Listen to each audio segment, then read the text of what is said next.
Gracias por seguir con nosotros. En esta oportunidad, en la continuación de nuestro espacio Conclusiones, vamos a conversar con nuestro amigo, el catedrático universitario, politólogo, doctor en Derecho, y vamos a conversar con David Lahoz de aspectos fundamentales para aprovechar el tiempo con él. David, muy buenas noches. Buenas noches.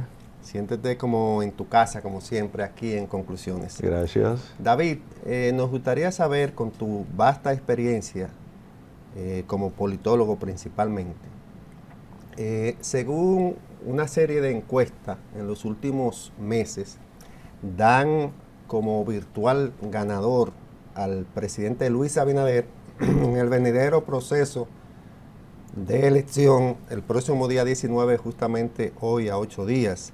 Según tu punto de vista, esto de las encuestas, ¿inclina el voto, fortalece la candidatura reeleccionista del presidente Abinader, o hay otra condición que pueda no incidir tanto como las encuestas delante del votante al momento de echar su voto? Fíjate, después del llamado fin de las ideologías, se ha pretendido reducir la política a números, a cifras, pero resulta que la ciencia política es un debate de ideas, es un debate de propuestas. De modo que, si bien las encuestas son herramientas de trabajo de los partidos políticos y sondeo de opinión que marcan tendencia, eso no es politología. Es decir, en una democracia el poder lo tiene el votante. La decisión que el votante asuma en las urnas es lo que determina. Y para llegar a esa votación, para llegar a esa decisión, requiere de que se hagan propuestas sanas y que las ideas estén claras. Es por ello que en muchos lugares ha acontecido que las encuestas dicen una cosa y luego los resultados electorales dicen otro, muy diferente. El último caso de ese tipo fue España, pero no es el único. También en Ecuador se ha creado una crisis política producto de que no siempre las encuestas coinciden. Incluso en el proceso electoral de México también se dio una situación en la que las encuestas fallaron todas. En el caso dominicano, desde hace mucho tiempo se ha criticado que estas obedecen a alineamiento de quien paga las mismas. De manera que no son las votaciones en sí mismas, no son las elecciones. Las elecciones las tendremos el 19 de mayo y lo que el ciudadano votante decida en ella es lo que será el nuevo periodo constitucional y las nuevas autoridades. Sí, obviamente, ¿qué se pretende con todo esto? Se pretende condicionar principalmente al votante adverso al partido de gobierno para que no vaya a votar. Y obviamente, si por vía del abstencionismo obtienen una mayoría porque sí están motivados los suyos a votar, porque están en el gobierno, porque están ejerciendo funciones, porque tienen un activismo constante, porque están moviendo muchos recursos, entonces eso sí podría ser, marcar una tendencia definitiva. Ahora, si la gente va a votar por cómo está el colmado, por cómo está el supermercado, por cómo está la ferretería, por cómo está el transporte, ya eso es diferente. Y el votante tiene que saber que tiene su poder en el voto. Ejerciendo el voto es como ejerce su poder. Entonces no debe de dejar de ir a votar, máxima ahora que hemos tenido una campaña fría, una campaña sin novedades que lamentar, una participación cívica y condiciones óptimas para ejercer el voto. Lo que se comenta, David, y excúsame que te interrumpa, es que justamente lo que tú estás expresando lo hace de una manera muy razonable, lógica, a partir de tu experiencia política e intelectual. Pero ¿qué pasa? Hay un dato objetivo. La oposición luce disgregada, no luce unida inclusive ahora mismo lleva 3 candidatos.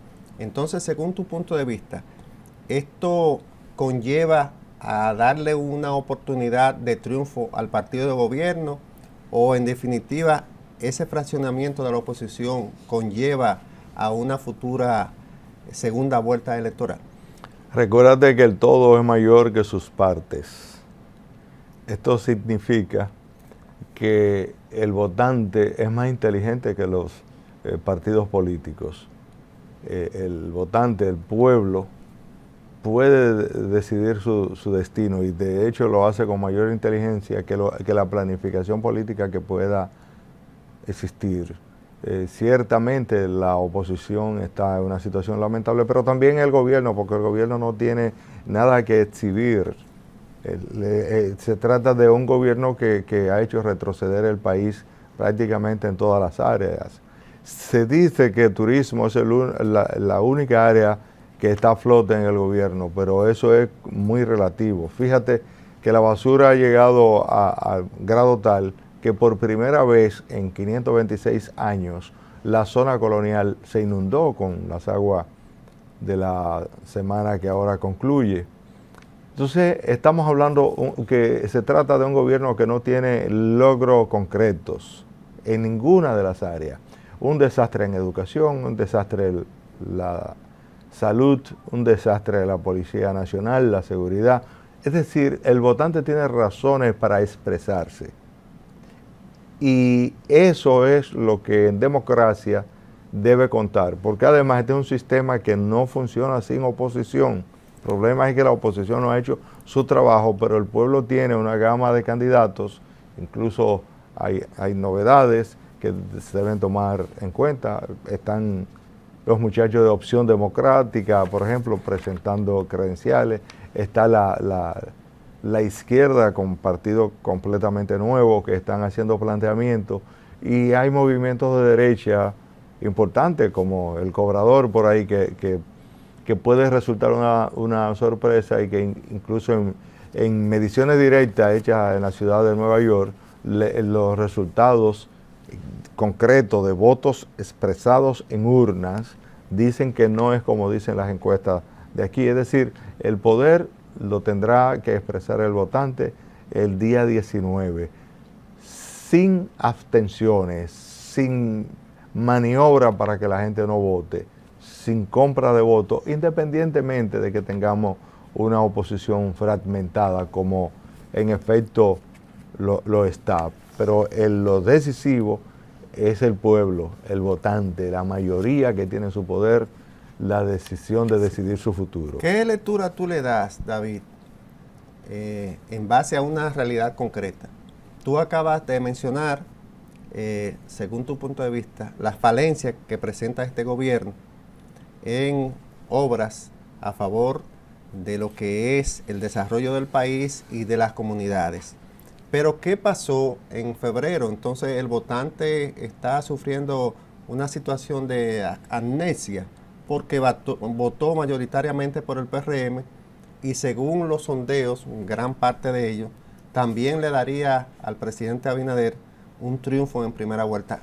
¿Cómo tú explicas, en tu experiencia, esa dicotomía de la realidad y la inclinación del votante? Fíjate, se ha querido vincular el voto municipal con el voto nacional. Yo creo que son dos procesos completamente diferentes porque en las elecciones de febrero solo tenían interés los regidores y los aspirantes a alcalde. Y ciertamente con una propaganda apabullante, recuérdese que el gobierno está gastando más del doble de lo que se dijo en el 20, que era un exceso del candidato conocido como el penco, más del doble. Y el penco aparecía hasta en las servilletas, en el papel sanitario. Y eso no fue suficiente para que ganara. Es decir, no debemos impresionar por lo que haga el gobierno, porque sabemos que eso no necesariamente tiene que tener buenos resultados. Ahora el proceso es diferente porque tendremos diputados a cargo de sus campañas buscando ganar, tendremos candidatos a senadores aspirando a ganar y haciendo campaña fuerte.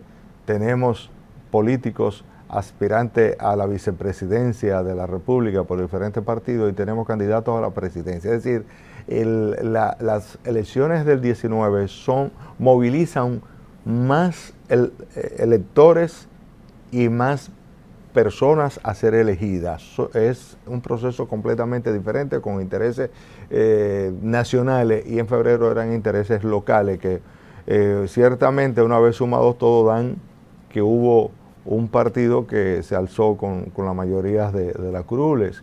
Pero en el caso de las elecciones de mayo, la gente tiene que pensarse cómo se juega su futuro. Y creo que eso va a pesar mucho, la calidad de vida actual, la calidad de servicio y el tema salarial, el coste de la vida va a pesar, porque en un proceso eleccionario la gente piensa en sus intereses inmediatos. Muchas veces se quiere decir como que el votante es susceptible de ser sustraído de su responsabilidad democrática. Eso es cierto, hay maneras, mecanismos de influir, pero no necesariamente siempre eso da lo mismo resultado. Es decir, no se trata de mecanismos infalibles. El pueblo puede hacer la diferencia y apostamos a que la democracia dominicana se fortalezca demostrando que el mandante es el pueblo. Bien, David, queremos ya en este último tramo de la entrevista saber tu apreciación. El fenómeno político de estas elecciones evidentemente lo ha sido el candidato que representa Rescate RD en la boleta que encabeza Omar Fernández, que según todos los sondeos de opinión y encuestas lo dan ganador. En esta encuesta se le asigna, ¿verdad?, una intención de voto en base a la encuesta, ¿verdad?, de un 48.70% y Guillermo Moreno un 44.35%. Según tu valoración, ¿este porcentaje se acerca, según tu punto de vista, a la realidad de lo que va a obtener, o tú crees que pueda obtener un poco más de voto Omar Fernández aquí en el Distrito Nacional?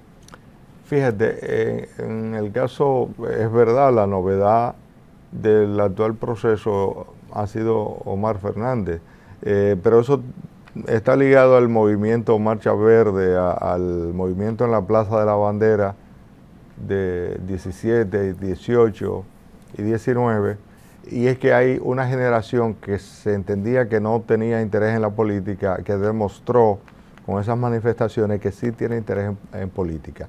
En el proceso actual del 24, el genuino representante de esos nuevos votantes, de esas nuevas generaciones que quieren su espacio en política y en la vida pública, es Omar Fernández. Y desde esa perspectiva, él tiene una abrumadora ventaja. Por otra parte está que en el último proceso más del 20% del votante tomó su decisión de voto a través de las redes sociales. Es decir, ya no podemos decir que este sea un país sin memoria, porque si lo fuere, están las redes sociales para recordarle lo que haya olvidado. Entonces ahora se entiende que más del 30% del voto se decidirá por las redes. El peso de la juventud es determinante, por tanto, en las elecciones, y su representante idóneo, al parecer, ha decidido la gente que es Omar. Sin embargo, el candidato Guillermo Moreno, que es un candidato que obedece a una estrategia, no sé si de Luis Abinader o de sus asesores, pudo haber sido el contrincante, la novedad de este proceso, el contrincante a vencer por parte tanto de los políticos duchos como del presidente candidato, y sin embargo no lo ha sido.